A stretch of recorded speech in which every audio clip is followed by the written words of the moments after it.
Apa bukti kalau ini adalah rambut Rasulullah SAW? Sampai dibawa ke Indonesia, kemudian diarak dari satu tempat ke tempat yang lain. Orang nggak bisa menunjukkan bukti.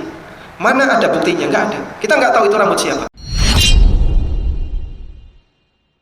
Termasuk diantara ngalap berkah dini yang di situ ada dalilnya adalah ngalap berkah dengan fisik Nabi Sallallahu Alaihi Wasallam. Seperti ngalap berkah dengan rambut Rasulullah Sallallahu Alaihi Wasallam, atau ngalap berkah dengan menggunakan ludah Nabi Sallallahu Alaihi Wasallam, atau dengan menggunakan tetesan air wudhu beliau Sallallahu Alaihi Wasallam.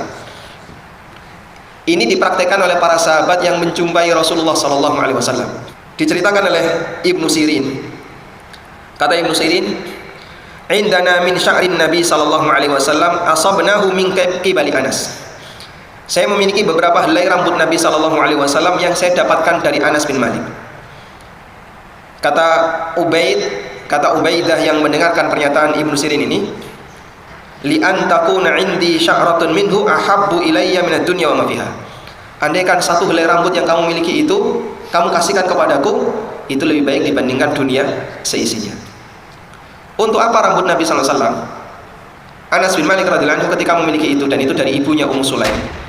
Ketika ada orang yang sakit, maka beliau celupkan rambut itu di sebuah wadah yang diisi air, kemudian digoyang-goyangkan, terus diminumkan kepada orang yang sakit, dengan izin Allah sembuh.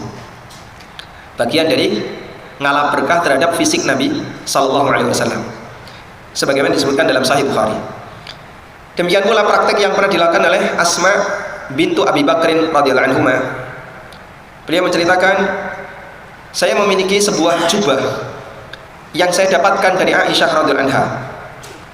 Kata Aisyah radhiyallahu anha, wa kana Nabi sallallahu alaihi wasallam yalbasuha. Nabi sallallahu alaihi wasallam memakai kain ini ketika beliau masih hidup. Fa nahnu nughsiluha lil marda yastashfi biha. Maka kami menggunakan baju ini sebagai salah satu cara untuk pengobatan. Caranya adalah kalau ada orang yang sakit, maka baju ini saya celup air, kemudian saya gunakan airnya untuk mengobati orang yang sakit, dan dengan izin Allah itu sembuh. Dan itu dipraktikkan oleh para sahabat. Hadis ini diriwayatkan oleh Muslim. Ini contoh ngalap berkah terhadap fisik Nabi Sallallahu Alaihi Wasallam.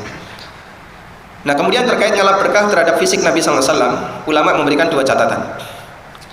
Catatan yang pertama, bahwa peninggalan Rasulullah Sallallahu Alaihi Wasallam di zaman sekarang itu tidak bisa dibuktikan validitasnya, dan umumnya itu hanya sebatas klaim sepihak, yang kata sebagian ulama tujuannya hanya murni untuk mencari dunia, tujuannya hanya untuk murni mencari duit, sehingga tidak bisa dibuktikan. Apa bukti kalau ini adalah rambut Rasulullah SAW sampai dibawa ke Indonesia, kemudian diarak dari satu tempat ke tempat yang lain? Orang nggak bisa menunjukkan bukti. Mana ada buktinya? Nggak ada. Kita nggak tahu itu rambut siapa. Kadang helm yang dipakai Nabi SAW ketika perang, kemudian juga ada pedang beliau, ada beberapa peninggalan beliau yang itu semuanya nggak ada buktinya. Makanya kita lihat benda-benda seperti ini tidak ada di kota Madinah, adanya disimpan di Turki. Dan siapa yang berusaha untuk ngawuri-wuri menjaga benda-benda seperti ini, merawatnya dan mempromosikannya di masyarakat, umumnya adalah mereka yang punya pemahaman sufi, yang mereka karena tidak punya basic dengan masalah hadis, keabsahan dalam sebuah riwayat, mereka dengan yang seperti ini percaya-percaya saja, padahal semuanya serba meragukan. Dan bahkan kata para ulama, kebanyakan itu adalah klaim dusta. Di Madinah nggak ada seperti itu, padahal Nabi SAW tinggal di Madinah, bahkan beliau meninggal di Madinah. Pernah diceritakan oleh Syekh Dr. Sulaiman Ar-Ruhaili ketika daurah di Lombok. Beliau menyampaikan cerita begini, Amir kota Madinah didatangi oleh sekelompok orang yang mereka ingin membuat museum mengumpulkan peninggalan Rasulullah SAW. Karena menurut mereka yang paling tepat untuk mencari peninggalan itu ya di kota Madinah. Sehingga kita akan melakukan penggalian ya. Nanti digali di banyak tempat, barangkali menemukan benda-benda yang harta karun, benda-benda masa kuno. Kemudian nanti itu diyakini sebagai peninggalan Nabi SAW atau para sahabat. Kemudian Ketika Amir ini mendengarkan paparan mereka, sang Amir diam. Lalu beliau memperhatikan orang-orang yang berada, orang-orang yang ingin menjadi tim dalam menjaga atau ingin membuat museum peninggalan Nabi sallallahu alaihi wasallam. Beliau perhatikan, rata-rata mereka adalah orang yang tidak perhatian terhadap sunnah Nabi sallallahu alaihi wasallam. Contohnya apa Pak? Misalnya jenggotnya klimis, kemudian isbal. Lalu beliau komentar gini, memelihara jenggot itu sunnah Nabi sallallahu alaihi wasallam menurut hadis sahih riwayat Bukhari. Tidak isbal itu sunnah Nabi sallallahu alaihi wasallam menurut hadis yang disepakati keabsahannya oleh para ulama, muttafaq alaih. Peninggalan Nabi yang sunnah saja kalian tinggalkan, kok kalian mencari-cari peninggalan yang nggak jelas keabsahannya? Mereka diam semua, terus pergi. Setelah itu datang para guru besar dari Jamiah Islam Madinah menemui Amir kota Madinah tadi, karena mereka sudah mengkhawatirkan ini kalau disetujui oleh Amir bahaya. Akhirnya setelah mereka pergi langsung ditemui oleh para dosen dari Madinah, termasuk diantaranya adalah Syekh Sulaiman. Apa kata Amirnya? Baru saja lawan kalian meninggalkan tempat ini. Lalu beliau cerita tentang membandingkan antara sunnah yang sudah jelas sahihnya dengan sunnah yang nggak jelas sahihnya. Tapi anehnya dia malah ngejar yang nggak jelas, sementara yang sudah jelas ditinggalkan. Nabi SAW meninggalkan untuk kita sunnah berupa amalan, bukan sunnah berupa peninggalan pedang atau sorban atau helm perang atau baju besi. Karena yang seperti ini semua orang bisa buat. Yang paling penting untuk dilestarikan adalah amalan dan bagaimana cara beliau bertakwa kepada Allah. Karena itulah yang mengantarkan seorang hamba menuju surga. Andai kan ada orang kafir yang membawa rambut Nabi SAW, apakah dia bebas hisab? Kenapa tidak? Karena nggak ada manfaatnya. Ketika rambut ini dijadikan sebagai bukti, ya Allah, saya telah membawa rambut Nabi SAW sampai mati, meskipun nggak pernah sholat, nggak pernah puasa, bahkan tidak mau syahadat, percuma saja. Karena kita dihisab oleh Allah dengan amal dan bukan dengan peninggalan fisik Rasulullah SAW. Apalagi di zaman sekarang yang diklaim sebagai peninggalan Nabi SAW itu tidak terbukti validitasnya, nggak ada sanadnya, buktinya dari mana juga nggak ada, hanya sebatas diklaim begitu saja. Ini catatan yang pertama. Catatan yang kedua disebutkan oleh Imam Asy-Syatibi dalam kitabnya Al-Iqtisam.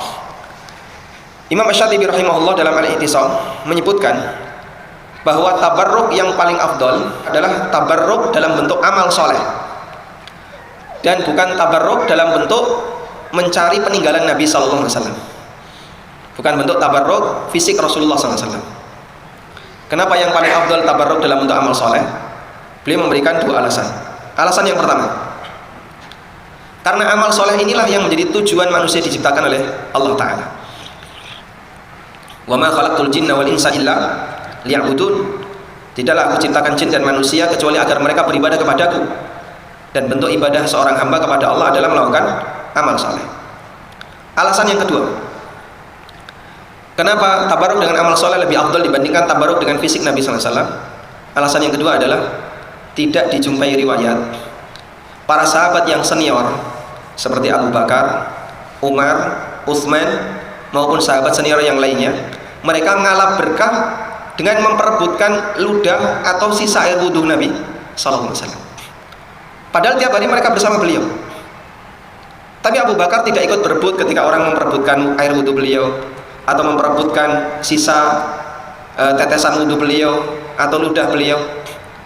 Tapi yang mereka lakukan adalah bertanya kepada Nabi SAW, ya Rasulullah, ayyul a'mali afdal? Ya Rasulullah, amal apa yang paling afdal?